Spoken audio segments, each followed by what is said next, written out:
Apollo hospital এইখন। Hi hello' নমস্কাৰ, welcome back to my YouTube channel. আৰু মই বৰ্তমান আছোঁ চেন্নাই, তামিলনাডুত। আৰু বিশেষ কাৰণত আচলতে চেন্নাইলৈ আহিবলগীয়া হ'ল। আৰু কিয় আহিছোঁ এই বস্তুটো মই আপোনালোকক বাৰু কৈ দিম। আৰু মই বৰ্তমান আছোঁ এপ'লো হস্পিটেল এইখন। চেন্নাইত মই কিয় আছোঁ আৰু চেন্নাইত মই কিয় আহিলোঁ সেই সকলোবিলাক কথা কোৱাৰ আগতে ব'লক আজিৰ ভিডিঅ'টো আমি অসমৰ আমাৰ ডিব্ৰুগড় এয়াৰপৰ্টৰ পৰাই আৰম্ভ কৰোঁ। তো ফাইনেলি আমাৰ এনেকৈ মানে টিকেট খুব ধুনীয়াকৈ হৈ গ'ল। আৰু মানে আমি চেকিং কৰাই ল'লোঁ, লাগেজ খুব ধুনীয়াকৈ। এইফালে মনালা আছে আৰু এইফালে আছে আমাৰ ভিনি। ফাইনেলি যাবলৈ ৰেডি। তো অসম বাছতে মানে এটা ওলাই যাম। ফাইনেলি আমি মানে গৈ আছোঁ খুব ধুনীয়াকৈ। এতিয়া উঠিমগৈ আৰু চিট চেঞ্জ হৈ গ'ল। মানে একদম চাবলৈ গ'লে এটা মানে জ্বালাই প্লেনত অহা সঁচা কথা ক'বলৈ গ'লে। তো এতিয়া আমি গৈ আছোঁ, সেই চব ধুনীয়াকৈ ইণ্ডিগ' ৰৈ আছে, এয়াৰলাইন্স ৰৈ আছে, চব লাহেকৈ আমি উঠিমগৈ। চেক কৰাই অশান্তি। এইফালে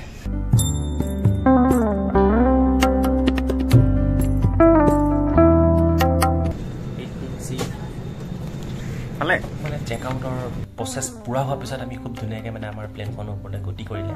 আৰু ইয়াৰ পৰা আমি যাত্ৰা আৰম্ভ কৰিছিলোঁ মানে গুৱাহাটীলৈ। আৰু গুৱাহাটীৰ পৰা আমাৰ কানেক্টিং ফ্লাইট আছিলে, গতিকে ব'লক আমি গুৱাহাটীত লগ পাই আছোঁ। ফাইনেলি ডিব্ৰুগড়ৰ পৰা গুৱাহাটী, আৰু গুৱাহাটীৰ পৰা এতিয়া জাষ্ট 1.5 ঘণ্টামান লেট। তো 1.5 ঘণ্টা মানে ইয়াত বহি তাৰপিছত আকৌ আমাৰ চেন্নাইলৈকে, আকৌ চেন্নাইৰ পৰা মানে ইয়াৰ পৰা চেন্নাইলৈ আকৌ ফ্লাইট আছে। তো চাই থাকিব গোটেইখিনি ধুনীয়াকৈ। অকল মোৰ লগতে এনেকুৱা হয় মানে, তো বৰ্ডিংখনো এখন তাতে ৰাখি দিলে, ছেম বৰ্ডিং দুখন দি দিলে। তো মইনা তাতো ঠিকেই আহি গ'ল, এইফালে ভিনি ভাগৰ মানে ঠিকেই আহি গ'ল। কিন্তু মোৰ মানে ছেম ডিব্ৰুগড় টু গুৱাহাটীৰ দুখন দি দিলে। তো এখন সিহঁতৰ কাৰণে গেটত ৰাখি দিলে। তো এতিয়া আকৌ মই এখন নতুনকৈ বৰ্ডিং বনাব লাগিব। মানে সাংঘাতিক এইবিলাক মানে প্ৰব্লেমবিলাক হৈয়ে থাকে। আছোঁ লোকপ্ৰিয় গোপীনাথ বৰদলৈ বিমানবন্দৰত। আৰু এতিয়া সময় হৈছে মানে প্ৰায় 3:35। আমি প্ৰায় 1 ঘণ্টা 20 মিনিটমানতে আহি কিনে ইয়াত পাই গ'লোঁ ডিব্ৰুগড়ৰ পৰা। আৰু এতিয়া বৰ্তমান আমাৰ ফ্লাইট আছে মানে 6টা, প্ৰায় 6টা 6:30মান বজাত আছে। প্ৰায় 3 ঘণ্টা আমাৰ হাতত সময় আছে।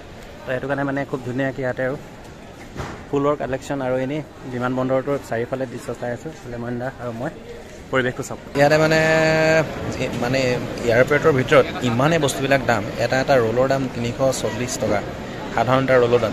সেইটো বাদ দিয়ক, এটা পানী বটলৰ দাম এটা পানী বটলৰ দাম 110 টকা। মানে 1 লিটাৰ এটা পানী বটলৰ দাম 110 টকা। তালৈ আচৰিত ভাবিছক কিমান দাম। আৰু এইবিলাক যেনে নুডলছবিলাক দেখিছে, এনেই এইবিলাকৰ প্ৰাইচ যদি বাহিৰত চাবলৈ যায় তেতিয়াহ'লে 120 টকাৰ পৰা 150 টকা। কিন্তু ইয়াত তাৰ দাম হৈছে প্ৰায় 350 টকা। মানে ইমান এক্সপেঞ্চিভ কিয় বস্তুটো নিজে ভাবিছক, কিমান দাম। ইমানে এক্সপেঞ্চিভ মই কৈছোঁ নহয়। এতিয়া জাষ্ট 3টা ৰোল, এটা পানী বটল আৰু এটা চাহ মানে টোটেল হৈ গ'লে মানে 1300 টকা।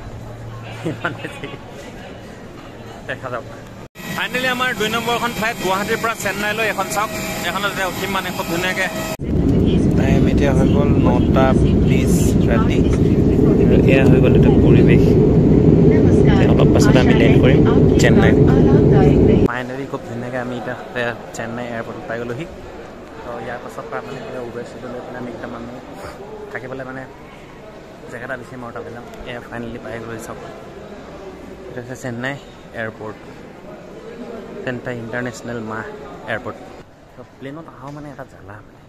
এইবাৰ বেগ চেকিং কৰে, বা মানুহটো চেকিং কৰি মাথাটো বেয়া কৰি দিয়ে। আকৌ বেগৰ কাৰণে ৰৈ থাক। আকৌ ইয়াত আহি গ'লোঁ লেভেল 3। ইয়াত আকৌ মানে বেগৰ কাৰণে বেগ চেকিং, বেগ আহিব এতিয়া ৰৈ থাকিব লাগিব। এইটোৱে হৈছে ৰুম, যিটো ৰুমত মানে আমি এতিয়া বৰ্তমান আছোঁ চেন্নাইত। দেখাই আছোঁ ৰ'ব ভালকৈ। ৰুমটো অকণমান দৃশ্যত আপোনালোকক দেখুৱাই দিব বিচাৰিছোঁ। ৰুমটো কেনেকুৱা ধৰণৰ আছিলে। ৰুমবিলাকত মানে চাওক না, খুব ধুনীয়াকৈ বনাব পৰাকৈ এই ব্যৱস্থাটো থাকে। প্ৰতিটো আপুনি হোটেলতে এনেকুৱা ব্যৱস্থাটো পাবই, মানে নিজে বনাই ৰান্ধি খাব পৰাকৈ। এনেকৈ ব্ৰেচিং আৰু সেয়া চব কাঁহী মাটি দেখিছে আপোনালোকে। পানীৰ কাৰণে কেন চেন খুব ধুনীয়াকৈ ৰখা হৈছে। তো এনেকুৱা ধৰণৰ মানে খুব ধুনীয়া ফেচিলিটি আপোনালোকে ৰুমবিলাকত মানে খুব ধুনীয়াকৈ পায়। চেন্নাইত আৰু এটা বিশেষ কাৰণত আচলতে চেন্নাইলৈ আহিবলগীয়া হ'ল। আৰু কিয় আহিছোঁ এই বস্তুটো মই আপোনালোকক বাৰু কৈ দিম। আৰু মই বৰ্তমান আছোঁ চেন্নাইত, আৰু এপ'লো হস্পিটেলৰ যিটো ৰোড, সেই ৰোডটোত জেমছ ৰোড বুলি কয় যিটো, সেই ৰোডটোত আছোঁ। আৰু আপোনালোকক মই এপ'লো মেডিকেলৰ সেই দৃশ্য আচলতে এই ভিডিঅ'টো দেখাবলৈ চেষ্টা কৰিম, মানে দেখুৱাম। মেডিকেলখনটো খুব ধুনীয়াকৈ দেখুৱাম। আৰু ইয়াত চাওক হৈছে, এইটো হৈছে জেমছ ৰোডটো, আৰু এই ৰোডটোৱে আচলতে এপ'লোলৈ যোৱা হয়। এয়া চাওক, ইয়াৰ পৰা এই অকণমান আগলৈ আপোনালোকে দেখি পাব, এয়া হৈছে এপ'লো মেডিকেল। আৰু ইয়াতে আচলতে এটা এৰিয়া এপাৰ্টমেণ্টলৈ পোৱা যায়, যেনে ধৰক আপোনাৰ ইয়াতে মানে সকলোবিলাক হেৰিয়ে আপোনালোকে পাই যাব। এপাৰ্টমেণ্ট পাই যাব যে চিলড্ৰেনৰ বিভাগ বেলেগ হয়, কেঞ্চাৰৰ বিভাগ হয় বা অৰ্থপেডিক মানে যিকোনো বেমাৰৰ সমস্যা আচলতে ইয়াৰ এপাৰ্টমেণ্টত আপোনালোকে পাই যাব। তো ভিডিঅ'টো শেষলৈকে চাই থাকিব। সকলোবিলাক দৃশ্য মানে আৰু ক'ত কি কেনেকৈ আছে সকলোবিলাক বস্তু আজি এই ভিডিঅ'টো মই আপোনালোকক দেখুৱাইছোঁ, গতিকে ভিডিঅ'টো শেষলৈকে চাই থাকিব। আৰু এই ৰ'দেৰে আগবাঢ়ি যোৱাৰ পাছত আপোনালোকে প্ৰথমতেই চাওক দেখি পাব চিন্দৰী ব্লক আৰু তাৰ পাছতে এখন গেট আছে। সেই গেটখনলৈও মই আপোনালোকক দেখাই দিম, মানে মেইন যোনখন এপলৰ যিখন মেইন গেট সেই গেটখন আপোনালোকক মই দেখাই দিছোঁ, আপোনালোকক দেখাই দিম মানে ফাইনেলি মই পাই গ'লোঁ গেটখন। আৰু সেয়া চাওক এয়া হৈছে এপল' মেডিকেল, চাওক এপল' হস্পিটেল আপোনালোকক ভালকৈ দেখাইছোঁ। এইখন হৈছে এপল' আৰু এপল'ত যদি আপোনালোকে মানে হেৰি যদি কৰে তেতিয়াহ'লে মানে যদি আপোনালোকে এণ্ট্ৰিটো কৰা নাই বা আপোনালোকে যদি এপইণ্টমেণ্ট লোৱা নাই তেতিয়াহ'লে ইয়াত আহি কেনে আপোনালোকে প্ৰথম এপইণ্টমেণ্টটো ল'ব লাগিব। আৰু তাৰ পাছত মানে ডক্টৰে কোনজন ডক্টৰক মানে আপোনালোকে ল'ব সেই ডক্টৰটো আপোনালোকে চিলেক্ট কৰিব। আৰু যদি নাজানে তেতিয়াহ'লে মেডিচিন ডক্টৰ লৈ ল'ব আৰু তেওঁৰ লগত কনচাল্ট কৰিব আৰু তেওঁলোকে নিজে ৰিকুৱাৰমেণ্ট কৰি দিব যে আমুকজনৰ ওচৰতে যাওক। তো আমি তেনেকৈ মেডিচিন ডক্টৰৰ ওচৰলৈ আহিলোঁ। আচলতে ধুনি ভাগৰ মানে খুব বিষ হৈ আছিলে হাত এখন আৰু এনেকুৱা পিঠিডোখৰ, তো সেইটো কাৰণে মানে আমি মেডিচিন ডক্টৰটো ল'লোঁ। আৰু তাত আমি যিটো হেৰিটো কৰি ল'লোঁ মানে এণ্টি চেণ্টি কৰি ল'লোঁ, ধুনীয়াকৈ চেকিং কৰিলোঁ। তাৰপিছত আমাক ইয়াত পঠিয়ালে, চাওক এপলৰ পৰা একেবাৰে ওচৰতে প্ৰ' হেল্থ বুলি আছে, তো ইয়ালৈ পঠিয়ালে। মৰ্ণিং মানে কি আৰু 10টা 10:30 বাজিলে একো খোৱা নাছিলোঁ।